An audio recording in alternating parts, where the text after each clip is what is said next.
very, very seriously. It's a lot of time and work and energy into it. Well, you have to make those decisions, yeah. Yeah. Hmm.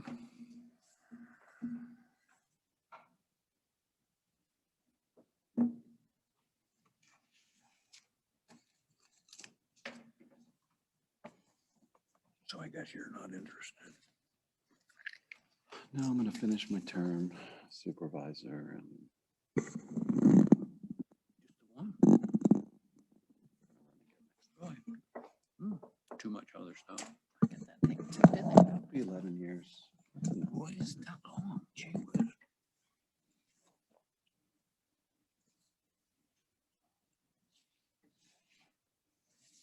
I'm going to let some of these young up-and-coming superstars Mm-hmm. have a piece of it. Hmm. There's something to be said for that.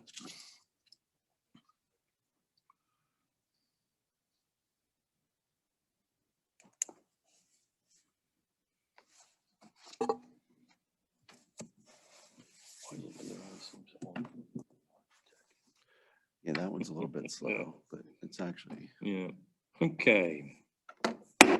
Going to call the Hempfield Area Fire Services Commission Board of Directors meeting for July 20th, 2021 to order. We'll begin with a brief moment of silence followed by the Pledge of Allegiance.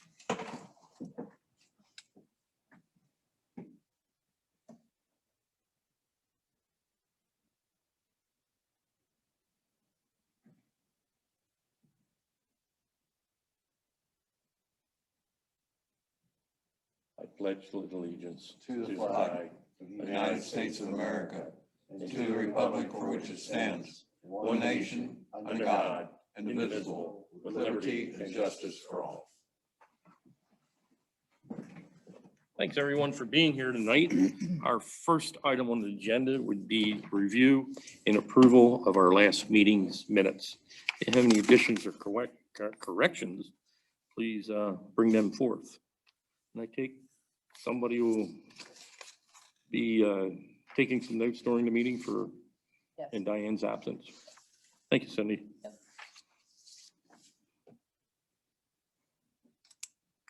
Okay, we have no corrections or additions. I'll entertain a motion for approval. Motion. All right, thank you, Josh. Do we have a second? second. Okay, Randy, thank you. Any questions? Hearing none, all in favor indicate by saying aye. Aye. Any opposed? Hearing none, motion so carried. Sorry, John, did you say Randy or Mark? Yes, Randy, second. Okay, I'm sorry. I was looking at Mark and he's. Okay, Yeah, well, they sorry. kind of battled it out. Got it. Did I beat you to it, or? I don't know. Mark had his hand up and Randy said something. Okay. Next item on our agenda would be the chief fire officials monthly report. John? All right, you have a copy of the report in front of you. Again, most notable with this, one of the things that East Hempfield Police Department did, and they've completed now with all departments, is basically weights of vehicles and a safety inspection of the vehicles as well, which was kind of a good thing. Each of the departments, there were some things that were identified during the safety inspections, and not major items, but they're just things that from a DOT perspective were pointed out and all have either been repaired or in the process of being repaired. So again, kind of a beneficial thing. None of our vehicles were overweight, which is, again, changes the characteristic of the vehicle if it's overweight. So that's all been completed. Locally here, again, a lot of tours, a lot of fire drills and things like that, getting a lot of the healthcare facilities are in need of their annual observed fire drills. So a lot of those types of things going on, as well as actually, believe it or not, a lot of calls for school programs for the fall. Most likely, I would imagine, because of things being shut down from last year. So a lot of them trying to get their name in quickly. Today, actually, I was up in Reading, and it'd be good information for training for all departments. And it was a PEMA thing, and the program was Crisis Management for School-Based Incidents. and essentially talks about our response and how things have changed over the years in responding to school-based incidents.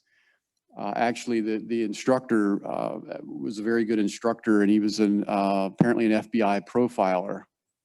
So what a dynamic person to give a class and talk about this. But essentially, you know, the concern is school, there's going to be more in-person school coming up here. And the concern is we can't let our guard down with the school incidents and the way they've progressed over the years.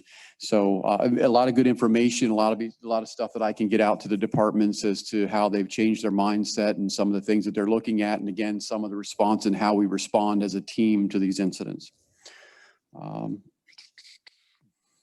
Any questions about anything on the report? John, you get involved, like whatever the facility might be, whether it's in the township or municipality, like checking, verifying their sprinkler inspections and testing and stuff, things like that, making sure those are up to date and stuff, or Yeah. that's something you will eventually get into. If we get calls for that, yeah, absolutely. No hesitation to go look at those. And some people, and what we followed up with in some cases, some folks don't really understand whether they're a tenant, whatever, they don't understand their alarm system, and to try and connect them with the appropriate people, or trying to at least give them some advice when they contact their alarm company, what they really need to look for. Or, you know, they don't understand like a water valve or a valve in their sprinkler system, you know, a check valve or something, they don't understand what that is. You know, sometimes we have those. The other week when it was so hot, several alarms throughout the area where actually it was a lot of water valves, and essentially it was low water pressure. Mm-hmm. It was so hot, and I guess, you know, from the system perspective, a lot of water was flowing. So it caused some alarms to trigger.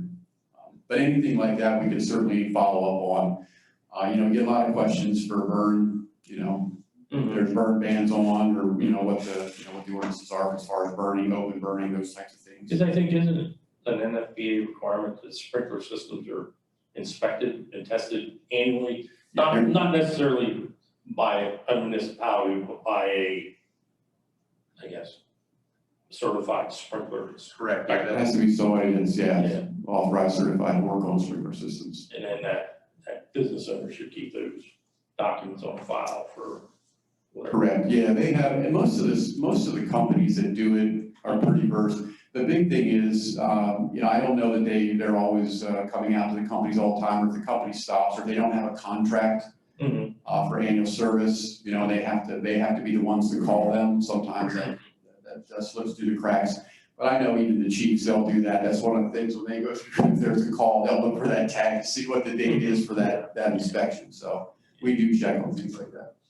And then I guess eventually, I know you're visiting a lot of facilities in the township. I take it you either may have done some over in the borough or will be. Yeah, and that's Diane, I want to say wing person, but she's down one wing, but she was, you know, with her contacts and everything, the ability to get into some of these locations. So that's been a plus. Okay. Good deal. I see you were at Petersburg Fire, for East Petersburg's fireworks display on Friday the 3rd, or the 2nd, I'm sorry. Did the golf course up on Fruitville Pike have one that same night, do you know? Or did Petersburg have a humongous display? I'd say it was humongous. I mean, we did see some other probably not authorized fireworks. I mean, they were pretty impressive, but I think the one in East Peak was pretty impressive. That was, when when Chief and I walked up to talk to him, I don't remember the numbers. I couldn't keep count of the numbers. But it's one of the things I always do when they say, like, they'll say it's 17 minutes. But exactly how many fireworks is that? And when he came up with the numbers and he was tallying the numbers, it was like, this is gonna be a show. There was a great display that night, and I didn't know if it was the golf course on Fruitville Pike or not. On Friday night, it was only East Petersburg. Okay, I believe Ben Creek was Saturday. thank you, concrete, yeah. Well, it's kind of amazing. Randy's on that committee now, and I used to be, but there are only 2 and 3 inch diameter shells And it's not a terrible large sum of money that's spent on it, so. It was an impressive finale. Yeah, it is. It was a great show. Well, it's about 10 grand a show. So that to me is an impressive amount of money for fireworks. No, it's 10. No. Because for both shows, what they do is they pay for both shows, the 4th of July and Easter Day at the same time, it's $20,000. John, I see on here that you're coordinating tours of the new hospital. Yeah, in various stages, and that's one of the things we want to get everyone in to actually look at it in its current stage, where they're at with construction, and, for us to have the ability while it's not completed to go in and actually look around. So I don't know if it's appropriate or not, and now there'd probably be some interest and maybe even interest among the borough council if you are doing that and we're allowed to come, just throwing that out there. I mean, I would at least would be interested in taking the tour. Yeah, that would be, essentially you're gonna have somebody, it's like a guided tour. So this is somebody that's been there from the beginning. I know we had some drone photos, some other photos of it, but now it's actually try to get everybody inside. I knew Diane had been trying to get them set up and we didn't have any luck. And then Chief Skiles was up and the gentleman said, well, we haven't heard anything from the fire department. It's like, wait a minute, she's been calling you. But anyway, we're gonna get them scheduled. We have several dates that I threw out to them, but if any of those come to fruition, I'll get those out to you immediately. And anyone, absolutely, if anyone from either East Petersburg or East Hempfield, if you wanna go, that'd be the time to go and go and look around. I think there'd be some interest from the borough also, so you can let us know and they, should be happy. Yeah, because and during those times, they can take you places you probably wouldn't see normally otherwise. Hey, Chief, I have a question about the vehicle inspections. Sure. Did you say that some of the vehicles were overweight? No, none of the vehicles were overweight. That's one of the things that we check because it does change the vehicle characteristics for sure. Obviously, stopping is one of the big ones. The other thing is like cornering. You're out on some of these roads and things like that, and depending on the weight, if you get off the shoulder, soft shoulder, those types of things, the vehicle rollovers, but all were well within. Okay, I just misunderstood. No, absolutely. Chief, could you expand a little bit on your meeting regarding recruitment and retention? With Mr. Cawley? Yes. What I've done, and I want to get a report together now, that this is kind of like the final one, and depending on what the commission, what direction we want to look at. I've had everything from, these are, whether they're investment folks, whether they're insurance or whatever, everything from BFIS, looking at different types of load SAP programs or some type of retirement type program that they have or investment program. And that's kind of what Mr. Cawley was, and that's sort of what that was, a combination of almost like a LoSAP program. Okay. So I want to report out on that, and that's something that I think they all cost money. Right. But it's a matter of, and I think tonight one of the things I want to expand on is some of what you guys are going to bring up. I heard some very interesting points of view from some members, and I think it's something we have to look at and decide which direction as a commission might want to go. Yep. Okay, thank you. I think you saved the best for last when you report that the purchase is complete for the E1 Typhoon E-Max Custom Rescue Pumper. It's a submarine. Yes, that is, that contract is signed. So that is set to be, we don't have a bid number obviously, but it's something that 365 days, which was a little depressing when we heard that number. These were typically built in a period of 7 months, whatever. Now it's a year, and aerial devices are 15 to 18 months, which is even more depressing. But yes, it's ordered and things will be progressing. August 2nd is the pre-construction meeting, just to go over, and that's a final kind of review before the actual construction starts, just so we can go through everything again from A to Z to make sure it's what it's supposed to be. John, did you get a finalized, the apparatus? The replacement schedule, Yeah, No, I don't. And what I want to do is put that out. I did separate it, Tammy, just to separate East Pete and East Hempfield. Now that we know we're starting this process, I want to update that to reflect that and show where we need to be. And again, when it comes out, it is really, I don't even want to say it's a recommendation, but it's basically something to follow or look at as maybe a guideline for us from a replacement perspective. And it really goes, and I can't take all the credit because these folks worked on it long before I was here, and they went through mileages and maintenance and, repairs and things like that to look at what really should be replaced and in what kind of time frame. So I took what they had and what I saw and kind of put it together in that order. Okay, anybody else have any questions for John on his report? The only other thing that I do want to bring up, folks, and I don't want to, we do, on a monthly basis, the chiefs and the chief officers do get together, which I think is a great thing for us to sit and discuss. And there are things that we discuss at those meetings that are kind of, I would say, closed door meetings. And the reason I reference it is there are things that we discuss there behind the scenes that we don't really discuss out publicly right away until it's things that we hash out ourselves. For example, if we were making a decision or collectively making a decision that we wanted everybody to be to the level of EMT. Now, I'm not saying so don't take that. I'm just throwing that out there as an example. If we were discussing that isn't necessarily something until we get all the specifics or everything down as to what we wanted to do or how we wanted to do that. It's something we talk about behind closed doors. And then when we have an idea of what we want to do, that's when it comes out and that's when we discuss stuff. So there are things that are discussed. There are things that, that I respect for the officers and then the other chiefs. We're not going to discuss at this time because it's still in kind of like really a preliminary stage. So once it gets to a point where it's something we want to release or discuss, then we'll bring it back to the committee and then discuss. Okay, thanks, John. Nobody else has any questions for John on the report. We'll just move on to item number 4, and that was prioritizing the commission goals.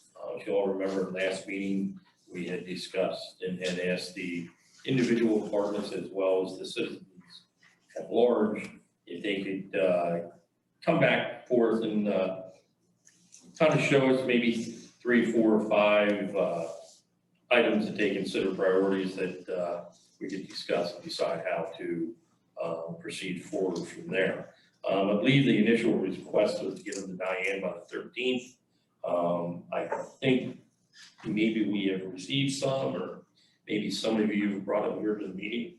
So, John, do you have anything you can share initially? Yeah, I have a combination here. And in looking these over, I don't think that most of these will be a surprise to anyone in terms of what we're looking at.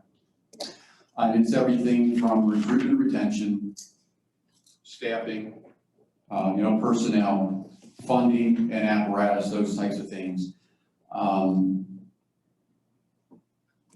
a community perspective, outreach programs, which is something that, again, that Diane and I are looking at doing from a school perspective. Things like smoke detectors, those types of reminders, things in the community. For smoke detectors, carbon monoxide detectors, the importance of those things. And even from a community perspective, recruitment and retention. I mean, that's what's been discussed. That's what we've talked about. Even to the point of at some meetings, some of the members talked about different things. And I thought this was it was an eye-opener for me to hear it. And I never really thought of it from this perspective, but I think it really warrants discussion or being brought up. And that is the fact that one of the younger members mentioned the fact about they don't live within the municipality. And one of the key reasons is affordable housing. And it's, when you look at it from a younger member's perspective, and firefighting is a younger person's game.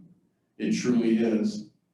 And for a younger member to say to us that, you know, I can't really afford to live here, I can't buy a house here, but I come here and I volunteer here. That was kind of compelling. You know, that was sort of like an eye opener when you're looking at the future and where, from a recruitment retention perspective, where are we going to get our future members? And then by a show of hands at one company meeting, how many people live within East Hempfield? No hands, or only a couple hands.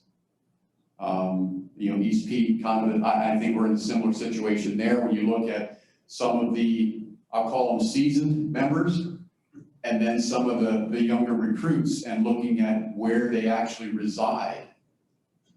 And the younger folks don't really, not a lot of them reside within the borough. So you essentially have folks from outside our communities that are actually providing the fire protection for the community. So when they're doing fundraising, or they're doing training, or they're doing all this stuff, all these time commitments, I think a key factor here is to look at the fact that these folks don't even live here, but they're devoting their time to provide the protection.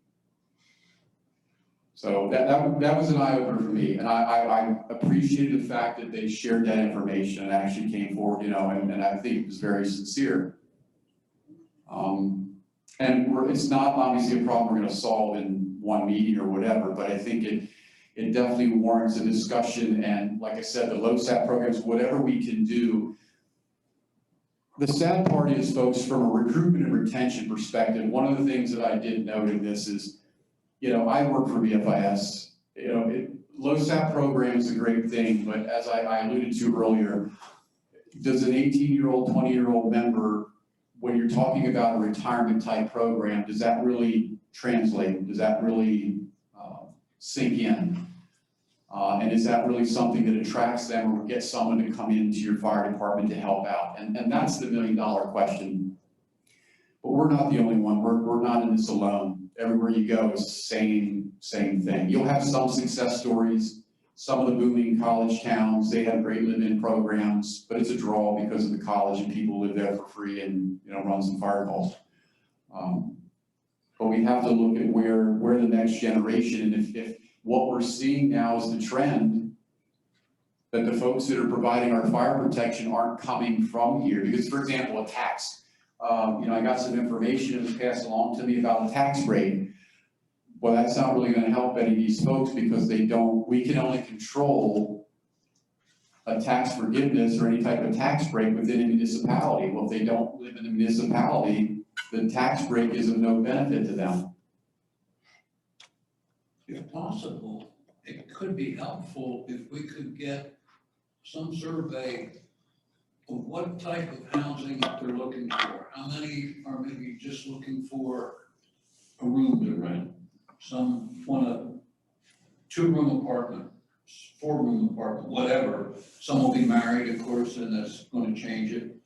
I guess one solution might possibly be to supplement some housing cost. That could get to be an extensive program. I don't know. But this is something I'm hearing for the first, and I think it sounds like it's significant. It's something we maybe should try to. I appreciate them coming forth and actually saying that and being upfront and honest about it. I mean, I appreciated that, and the fact that then starting to do the survey and looking at the members and the younger members, which, you know. We might be able to help somehow. I know we don't have a lot of low income housing. There's some mobile home parks over along Columbia Avenue. There are some older sections of Georgetown and Landisville that might possibly provide some affordable. I don't know what Wheatland apartments are. Some of the places I'm thinking that might have some more affordable housing. I don't know if we could help them, because it sounds like that might be a way to help our young volunteer recruitment. Well, I have a question. Sure. You you stated that most of the younger members were not living in the community. Why are they volunteering for that fire department? Some of it is just, they like the department. I mean, let's face it, I'm not from around here. I didn't grow up here, but I gotta tell you, you got some damn good fire departments here. You got some damn good officers, and in the fire service, it is about belonging and the camaraderie. And you do have people that cross boundaries. And I absolutely would come and work with these guys. I'm not just saying that because they're here. I absolutely would. It's, you know, it's like I said before, you're not going to belong to an organization that isn't good. People just don't do that. If they're no good, you leave. But I mean, I think it's a testament to the folks that are here. I mean, it's not me, it's them. And I think they're attracting people to the organizations, and that's a testament to them. But I don't know, you know, families not moving in, families not having children moving in, or the population is just getting older and you know, their children, grandchildren move on or go somewhere else. It could be too that they grew up, you know, maybe they grew up in East Ede or East Hampton, you know what I mean? And they just moved out, but still have ties to the areas too. I guess Craig, Mark, Josh, are you guys seeing that in your department? You have some members that are I'd say probably 90% of my membership does not live in East Hempfield. right. Wow. I think I could probably count on maybe 2 hands the amount of members we have that live in the township. Well, besides the fire department, do they have any other ties to the area? Do they grow up here? Yes. Some of us A have. few, but some, I mean, This is home. some, This is well, for home. you, yes. No. We're somewhat similar. A lot of our seasoned members do live in town. East Petersburg is a very, very difficult place to get an apartment, get a house. We had one of our newer members, and it's always interesting because it sort of happened to me. You know, I joined and I got sucked in, but now it's interesting standing back and watching this happen to other people. One of our newer members who was recently joined, going through her classes and so on, had lived in an apartment outside of our area and said, no, I want to move to the area because of the fire department. She tried getting a house. She's starting out in life, couldn't afford the bidding wars that seem to be happening. She put pleas on Facebook and said, hey, look, I'm actually with the fire department. I'm looking for a house. I want to stay in East Petersburg. Unfortunately, she ended up moving to Lidditz. Now, I mean, she comes and still volunteers with us, but she's certainly not responding from her house in Lidditz to East Petersburg in a timely manner to, you know, help get the trucks out. So it's and she tried, I can't tell you how many times. Yeah, we put an offering on a house, and of course, in today's market, you know, the houses just go up and up and up, and she's like, I can't afford that. Some of our members are offspring of current members, of those seasoned members. So the seasoned members have homes. But the younger members can't afford to buy a home in this community, and apartments are really scarce, at least in East Petersburg. So we have a mix. We have some people that are strict, you know, from out of the area, and other people that are sort of legacy members but can't afford to stay, and they don't want to live with mom and dad forever. And Craig, I know you guys had some live-in. Well, yeah, I mean, we've been experiencing this since 1998. So that's why we started the live-in program. We were down to 4 members and needed to do something. So we started a live-in program, and that, of course, is a transient program. People come in, go to school, and then they move out, and they don't move out around here. They move out where they can afford a place, and that's southern end, somewhere rural maybe, but it's not East Hempfield. I can tell you that. You just look around our district, we have 55 and over, 62 and over, right around the firehouse. They're not coming to ride fire trucks. People, $400,000, $500,000, $600,000 home developments, those people aren't coming to ride fire trucks. So that's the conundrum that we're all in is, we literally have 3 people in our department that own property in East Hempfield. That's it. So, yeah, we're all in the same boat. Well, let me ask this, John, out of looking at all the list you had, does recruitment and retention seem to be the commonality, Oh, yeah. above That all? ties in with the staffing, Mhm. the numbers, true numbers. So, if you can recruit folks, try to retain them once we get them here, try to retain them.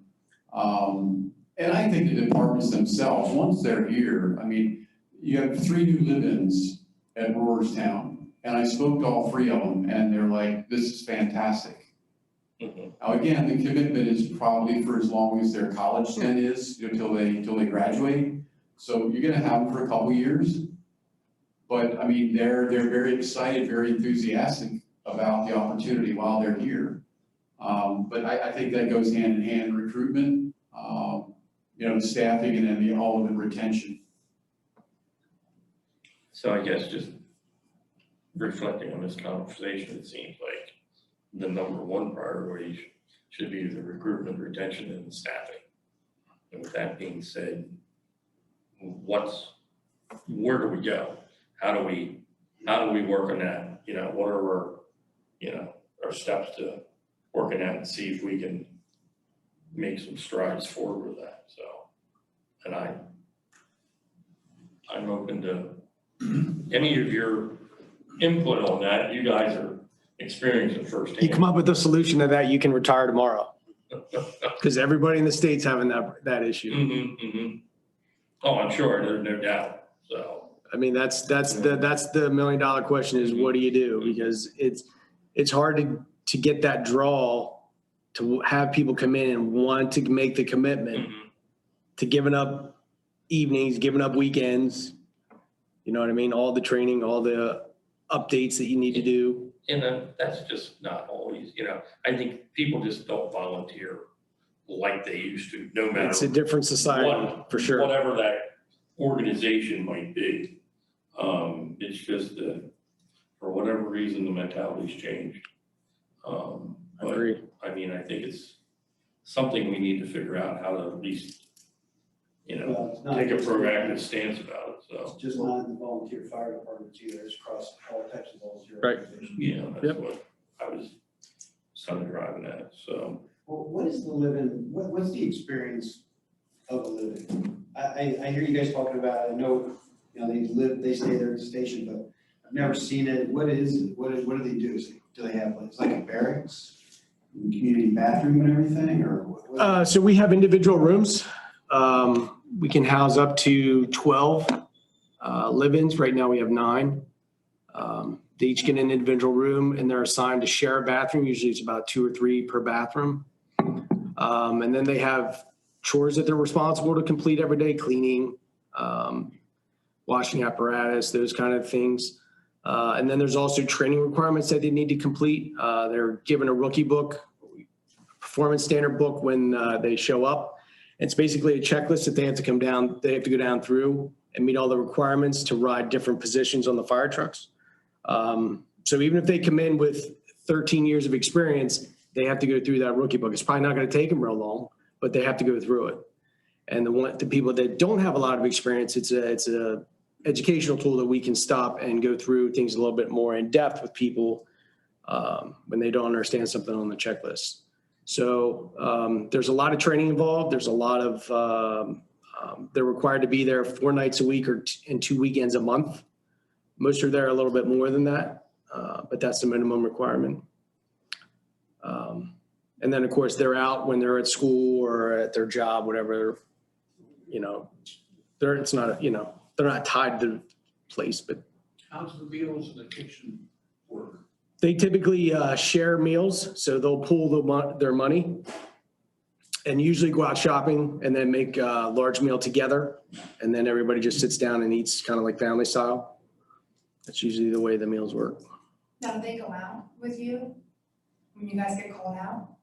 Yeah, sure. That's why they're there. Now, do they get a stipend or anything? or Nope. is that- Nothing, you just get. They get free room and board, or free room, I'm sorry. So all utilities are a lot, that's paid for. They got to pay for their own cable box in the room, that kind of stuff. But you know, all the other stuff is, Do they have, I mean, in addition to going to school, do they have jobs or something? some have jobs and are not going to school. Some are just young adults looking to transition between mom and dad's and life. So, you know, that's a good transition model for them. So most recently are students. We've had in the past handful of years, we've had a lot of Stevens students. A few Millersville. But these are typically where we draw from. Craig, does our scholarship money cover Stevens? Yes. Craig, just for their understanding, what causes them to typically leave? Life changes. You know, they're young adults. So, you know, we have actually our situation right now is we have one of our captains who's been a live-in for 6 years, 5-6 years probably. He's getting married in November. So obviously he'll be moving out, probably not living in the area. But he'll still come around when he can. And our assistant chief is actually getting married in September, and kind of the same situation. So that's typically why people leave, is either they graduate, get a job somewhere and have to move away, or, you know, they have, you know, a partner that they need to satisfy and move to where they, yeah. So Josh, you don't really have a program like that. We have a few people that bunk in that don't live close, but our maximum is 4 nights in a row, and then they have to be out for a few, so this way they can't claim residency at the firehouse right now because we're not set up for live-ins. But it does bring, like, Amber will stay a few nights over weekends when her family's out of town or something. We have a few other people that live in Columbia that will bunk in, so they're not driving that distance overnight for a call. But we don't have the constant people living there. And that's pretty much the case over at East Pete too. You might have people bunking in every now and then. We have people bunking in every now and again. Usually a bunch of people will get together and say, hey, we want to do a bunking weekend and so on. We don't have people bunking regularly. We have some people that work night shift that'll stay, like in between their nights, they'll stay during the day and run calls for us during the day. But we really don't, the massive lion's share of our responders are home responders. So it just almost seems like we gotta find a way to encourage people to volunteer and become members, which we all know that's a huge challenge. I think, John, at some point you said that you had spoken to somebody about some former military. Yeah, that, so far, I've not gotten information back. And essentially what that was a contact to connect those that were being discharged from the military that maybe don't have a home base that they're tied to, that would come, you know, like in the area or for a live-in program. But that so far has not come to fruition. I've not gotten any information or any feedback from that. So it was worth investigating, but I just haven't gotten any information back. And trying to encourage youth to do it, that's okay to encourage them, but you got that gap between to when they'd be actually old enough to, you know, become a member and volunteer. And I know you guys are the last, I don't know, 3, 4, you guys had that program. Was it? Yeah. I know You're talking about the SAFER grant, the recruitment retention yeah, grant? and it was really, I know it was on the merchandiser a lot and this, that, and everything. Why not join or something? What was that? Oh, yeah. Why not you? That's why not you? Why not Yeah, is that what it was? Okay, yeah. Um, And I guess maybe you got a few people, maybe. We've gotten a handful of people from that. Actually, the young lady that I spoke about with, that ended up living in Liz, we got her from that campaign. And that program's pretty much over right now. That program runs till either October or April, depending on the federal government's whim. They said maybe we can have an extension, maybe we can't. We're trying to get some clarification, but that's a 3-year program. And this is our second round of 3 years. So we've had it for the past 5.5 or so. The question is whether we're going to try as departments again to re-up that program. Do you think it just kind of did what it might do and it's kind of like old news? I mean. Well, yes and no. I mean, we're doing TV commercials, billboards, signs, placemats. We want to do some pizza boxes, radio. Yeah, it's on the radio a lot. And so it helps. And in all honesty, we're sort of at the point where, yes, it's not causing people coming in the doors in droves, but we'll take the ones and the twos. And we're at that point that ones and twos are better than nothings. Yeah, it's better than nothing at all. Are those managed by departments or is that a large organization that takes care of that? Takes care of that grant. Yeah, the advertising and everything, like you were talking about pizza boxes and postmats and The everything. departments do all that. So we as the 5 departments have representatives from each department, and we meet every so often and say, hey, we want to do pizza boxes. And then it's incumbent upon those people to go around all the pizza places and say, hey, we want to do pizza boxes and so on. So I mean, it's a lot of work on the people that are already there. But yeah, no, we're doing all that managing. We contacted the radio stations and had meetings with them, contacted the TV stations, had meetings with them. We had to go out and find someone to produce the commercials, and we did all that. So no, that's all department run. So, John, I see here on your agenda, you've got prioritizing commission goals, and from what you had, I'm sorry, John, I was talking to the other John, I've got too many Johns. And the ones that you had listed there, recruiting, staffing, funding, apparatus, seem to be the main 3. Is that something we can set up tonight and get started on? I think one of the things that from recruitment and retention, I think it'd be something that, if we want to start to break into groups, of smaller groups maybe, and start to discuss some of this and actually, kind of brainstorm. And I want to present what I've gotten from the recruitment retention folks and the information that they've given. There's no single cure, but I think we just need to run it by some other folks and just say which direction we want to go or what do we feel might be worthwhile. Because right now, us just discussing it, we're not going to go anywhere. So we really, I think, from a planning perspective and moving forward, whether it's this meeting or the next meeting, whether people come with where they want to serve, that type of thing. I just think if we want to start accomplishing some of the things that we're talking about, the work is going to have to be delegated to a smaller group. They're going to have to do the research. Us as a board are going to have to trust each individual group when they come back here with some recommendations. Otherwise, we're going to be talking like we are now, 6 months from now, and nothing's going to get accomplished.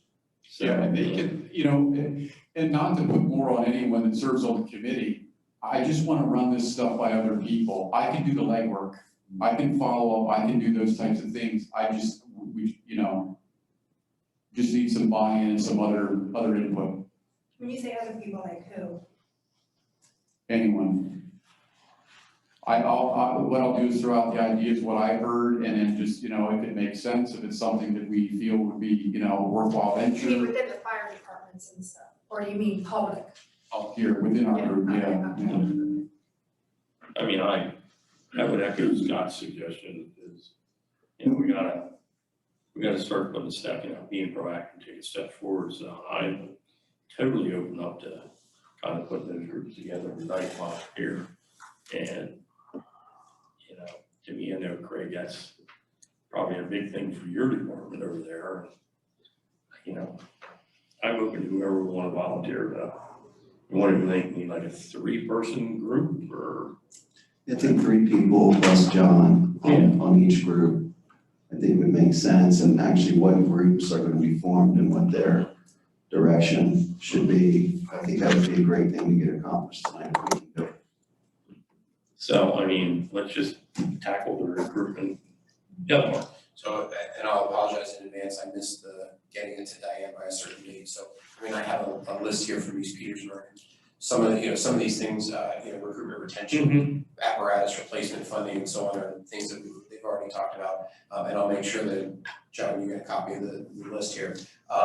One of the things that have been talked about in our department, and it's somewhat important, I think, as we go in the future, that I just don't want to get forgotten, is we had talked about how to integrate career and volunteer staff.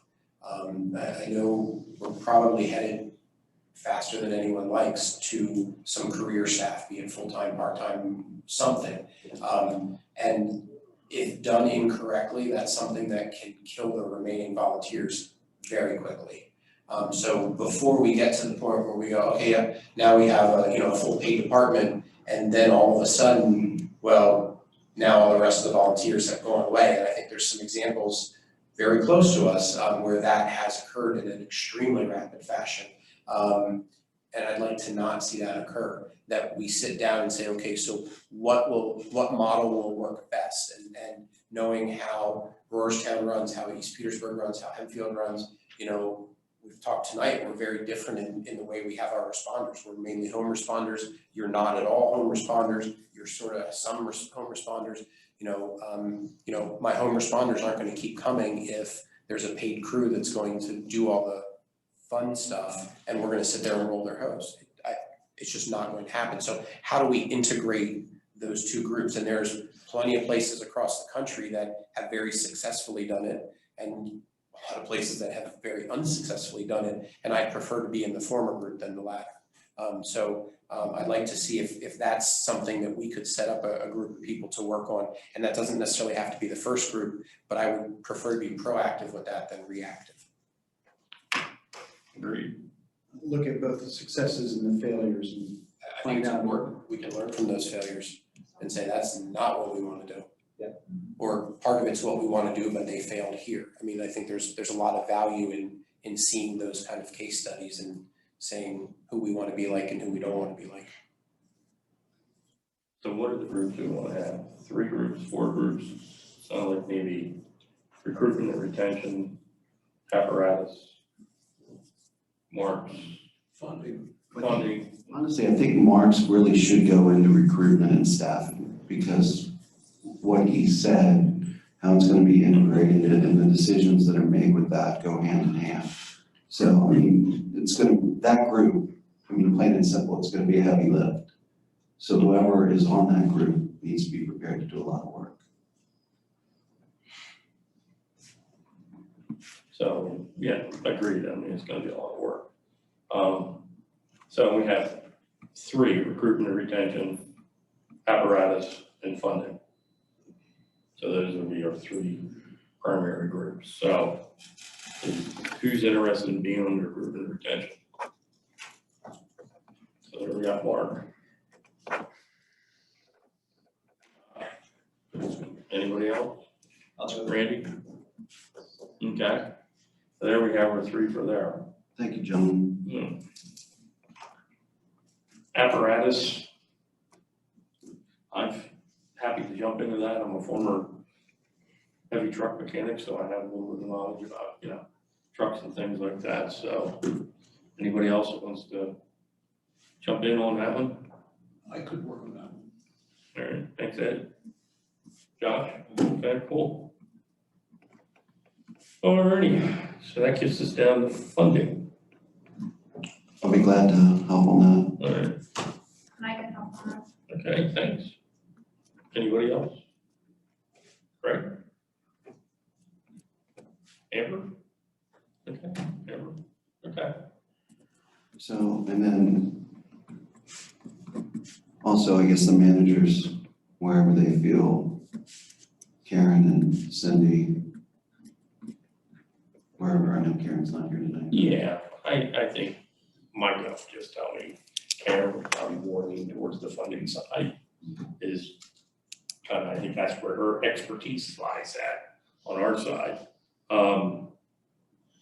And I guess, Craig, you interested in being on any of them? I can be. I'm not really looking for work to do. We just don't want you to be left out. I don't mean to sound crass or anything, but I've been through this process Mhm. already. Mhm. I wasted 2 years of my time. Mhm. a number of years ago going through this process, so I'm a little hesitant on jumping back in. Sounds like you have a negative experience based on how you described Yeah. it, so. Yeah. Can you be a sounding board? Certainly I can be a sounding board. I can be, if somebody needs help doing something, I can be a resource that way, but I just don't want to make the time commitment because I think your experience would be valuable from a, don't do it this way. I can certainly, there's a lot of experience on these committees already, but I certainly can. And Cindy, you'll kind of. I don't need to be on any committee, thank you. Okay, well, I didn't want to volunteer, So just automatically volunteer Karen, but she had it. I do have a question on the funding. Now, originally, when you were talking, it was funding apparatus.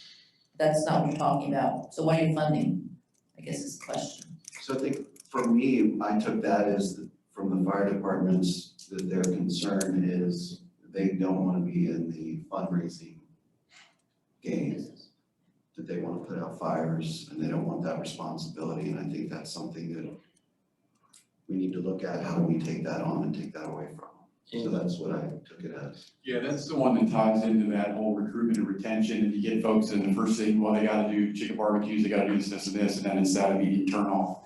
And you start to lose them, so it's just, And, that just brings up the conversation where the funding programs are different between the borough and the township. So, then we don't need to hash that out here, but we know what the difference is. We'll leave that up to the ones that are in that funding group to have that discussion and kind of go from there.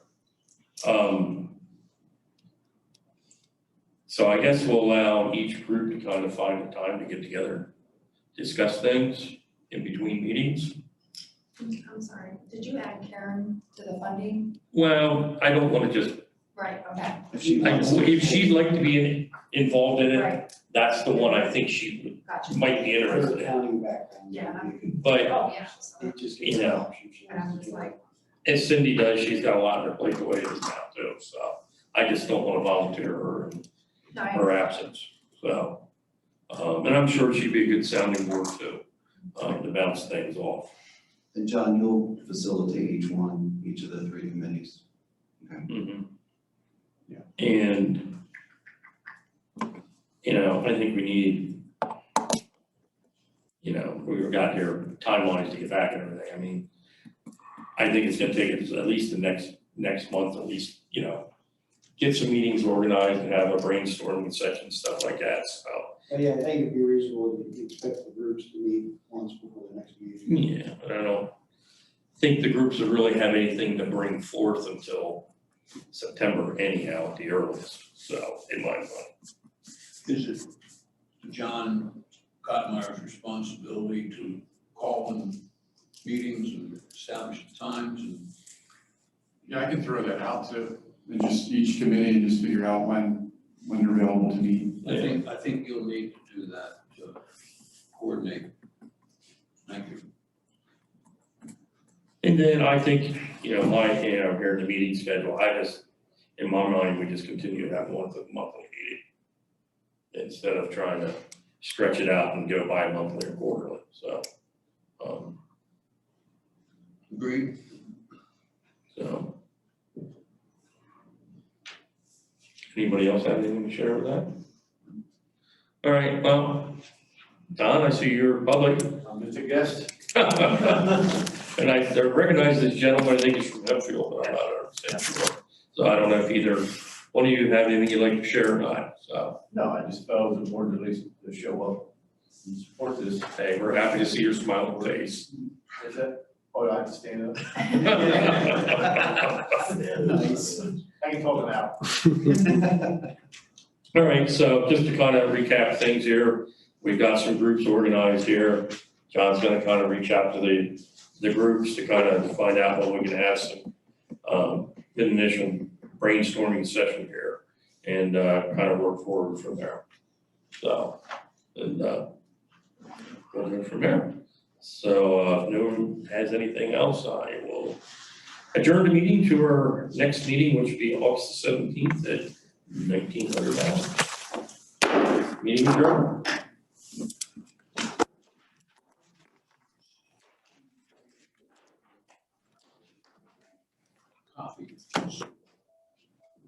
Hey Josh, I was working with Seth.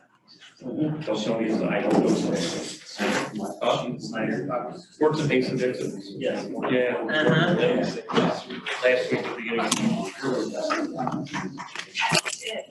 I said, don't you dare get started. Don't encourage him. Good to see you, Greg. Always a pleasure to see you. I saw your chief last night. He's actually working tonight.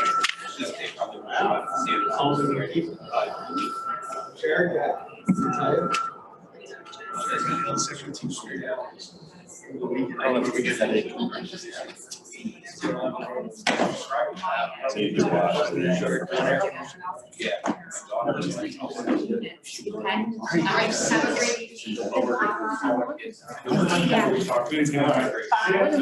I do laundry for 4 people. See you later. I spent 17 hours at the firehouse this weekend and I still did laundry for 4 people.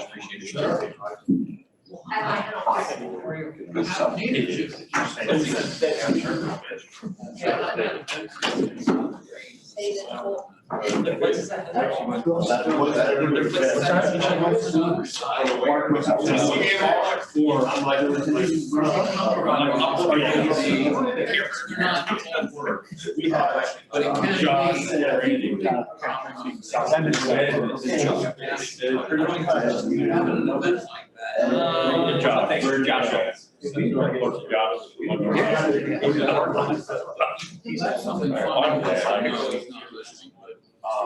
We're gonna have another study. Did you want to have,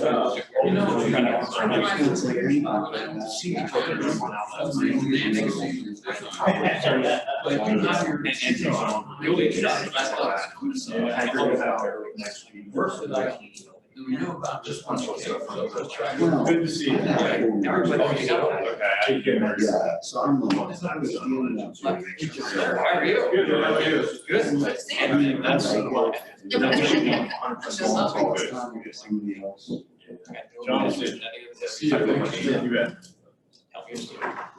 Because there is, this will be, everybody, there is very, sometimes it's a happy life story. A lot of times there's just going in the background, and some of those you can't. Because I was on the road, was it 6 years? Yeah. That's so if I do a meeting, I'm gonna be 80 when my term's over. Probably last year. Dave, you know, I don't know. Happy Bananas. Happy Bananas. He told me that the whole. they're individuals.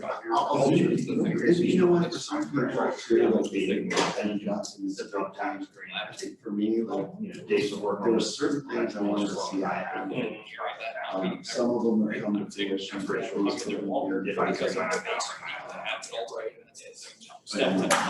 Something got eventually done. Yeah. But they had. Highly interesting, because Some stations. Those kind of things are gonna be very. When they go in the door, you should have. It's tough your funding. Rather We looked at it. I'm a little hesitant. Dave went a little. Not every station wants to have these, but it still can be. I mean, not three, but it's not how we. Somebody has to say, or Steve and be. I'll accept this when I see it. Yeah, yeah. And then I'll. They're gonna have it again. It's not. You really got to. A parent didn't. So I've. One person tried. There's a lot of camaraderie and good stuff goes. Step one for us is to really have each. 5, 10, 100, just 100. Years. That's what I'm more interested in. I think we'll do the chicken pots. Yeah, what's the going on? What's that? And I don't speak. Lighthouse is time each food on that bed. And I know that I'm here like it's Yeah. 16 hours. In your dues. Yeah, they're talking about doing but I'm like, like 3 years. If you not screw it like worse than I guess I got some issues. I would bang out. Well, that's the thing, when I joined at 16. They gave me boots, coat, and helmet, and said, "You'll get on and do it." And, you know, I was, here's how you use your backpack. Not that high. So many. I think those guys also.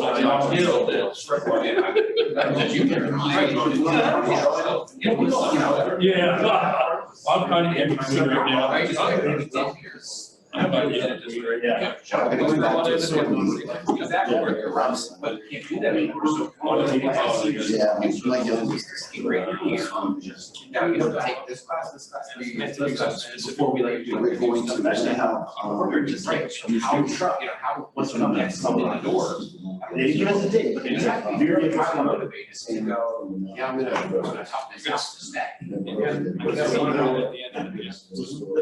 how first thing that happened, this year or this year, that's what happened.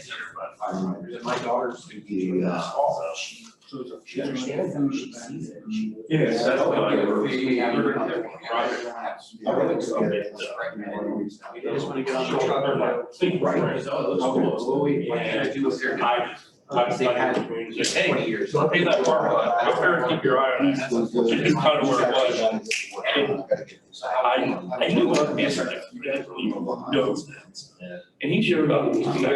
I didn't do so. I was like,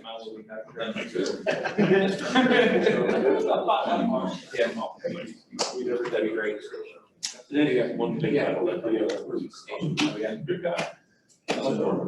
Okay, yeah, reading this out. Yeah. And that's why for a few guys, his boss and all that kind of stuff.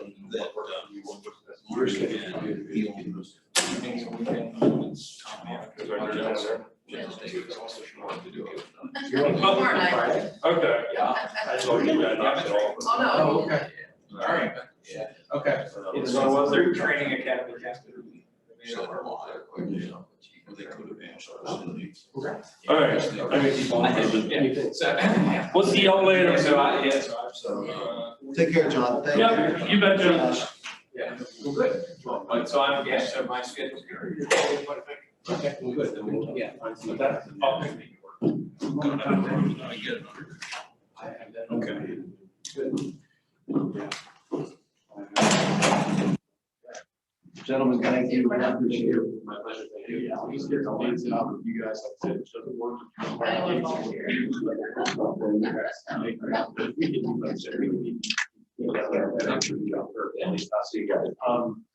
Do you want me to send you that rest of the list from the company or? You can. I'll send it.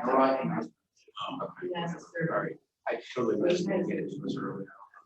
I thought we were gonna sit and talk about this problem. Well, we're still looking for that. Yes. I remember. Yeah. One drive to the Myers. What's your one drive? Oh, yeah. Yeah, well, no, I tried to, I tried to watch. I know this email address is not really SharePoint, whatever, screenshot, things like that. So I was like, I'm just saying it's. Nice. Nice. You're not a SharePoint fan either. No, I'm telling you, the big bad error that I got when I tried it with every, I get it, well. You need anything, John? Everything Microsoft. Thank you. All right, thank you. Okay, Appreciate it. This isn't. Have a good evening. Whatever. You guys are adding to it? It's still like. Yeah, I know. All right, see you guys. Have a good evening. Take care, Cindy. Yeah. It was, well, and I can't say that I don't know when it started. That's actually not the so we just started doing that one chat before. And I sent it right into my. I can't find it. I can't find it. Mine never syncs. I actually changed it, and then I wish I understood wrong with it. Yeah. Never found the East Hempfield order -5-share/5-sharepoint.com directory. So I don't know if like email, I don't know if my email can get added, then it'll work, maybe? No, I don't think that's gonna help, because I have the same issue. Oh, okay. Internally. All right, never mind. She basically did the same thing, she shared it and then changed